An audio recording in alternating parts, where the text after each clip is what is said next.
If you're having a mid-career identity crisis, keep watching this for you. And what is that? That is something where you're kind of in that 10 to 15 year career aspect and you don't love what you're doing. You don't find it fulfilling. You wake up in the morning, you feel anxious. You don't really want to be doing what you're doing. You don't feel motivated, and it's trickling through every other aspect of life that you find and really love doing and really find important. So what do you do when that happens? Because what you don't want to do is you don't want to stay in that career. You don't want to stay doing the same thing, getting the same results. And as time goes on, when you see time ticking past, you're like, ooh, I might just be wasting time here, and I might feel like I'm wasting my life. We don't want to do that. So how do we get out of that? Now, I've been there. I will talk to you about it. You know how I do it very candidly. Number one, audit your transferable skills. So quick story. So I used to run a fitness apparel company for about 5 years when I lived in San Diego.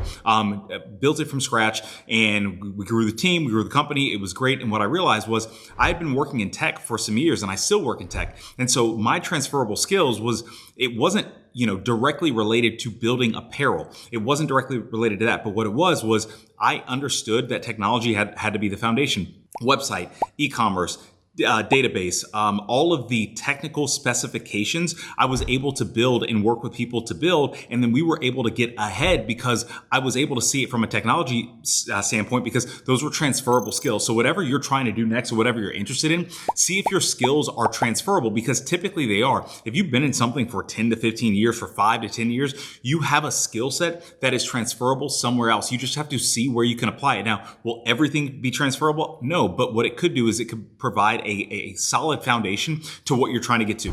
Number two, create a pivot strategy. I think this is so important because I always say the best time to look for a job is when you have a job. That's something that is important, especially if finances are a concern, right? And that's, some people say jump. I've jumped. I've done it before. I've jumped I've left a job having nothing and building a business. And then I've also looked for a job while I've had a job and transferred jobs there, right? But create a pivot strategy. Whatever you're comfortable with, create a strategy where you're able to see where you want to go, how you're going to get there, and then also the skills that you need in between. Number three, build a transition network. I think this is so important, and this is something where I hope you don't skip this, because I used to hate networking. I used to think that it was the dumbest thing. Like, why am I going to networking events? Why am I talking to people about my career? But I've seen my career grow and flourish because I've networked. Another really quick story. So my barber, who's a good friend of mine, when I first met him out here in Texas, he was just a barber, right? So what he did was he started to get his tech certifications. He started to ask me questions,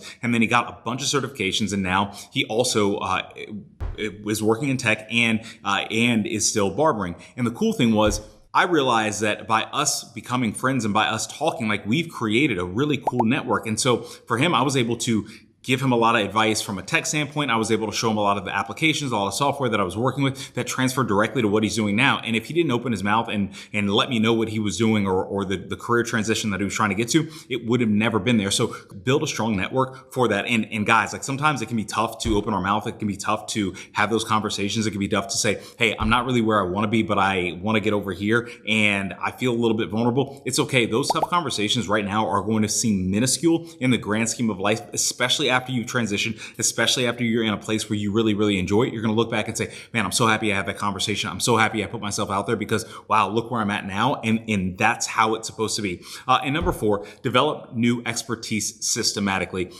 Learn.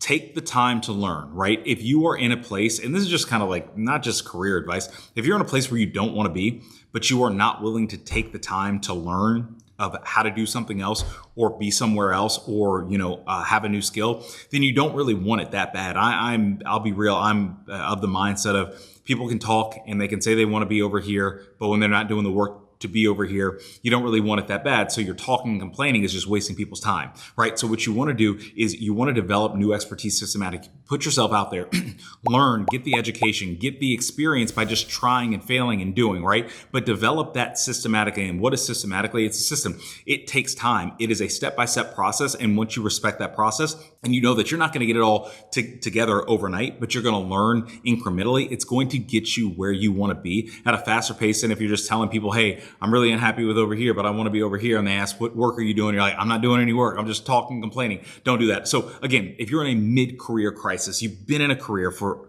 X amount of time, for 5, 10, 15 years, and you're like, ooh, I am ready to move. I don't find it fulfilling. What do? Number one, audit your transferable skills. The things that you've learned, I guarantee you they transfer elsewhere. Create a pivot strategy.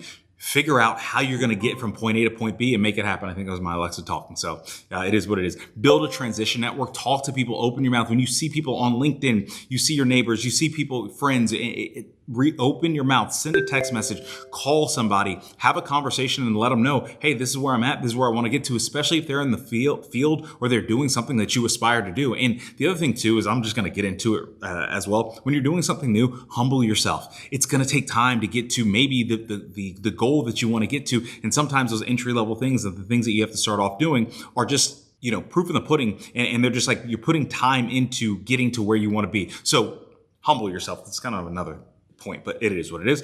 And then develop new expertise systematically. Things are a system. It takes time to get through, but develop it systematically. Get out there, learn. That's it. That's all.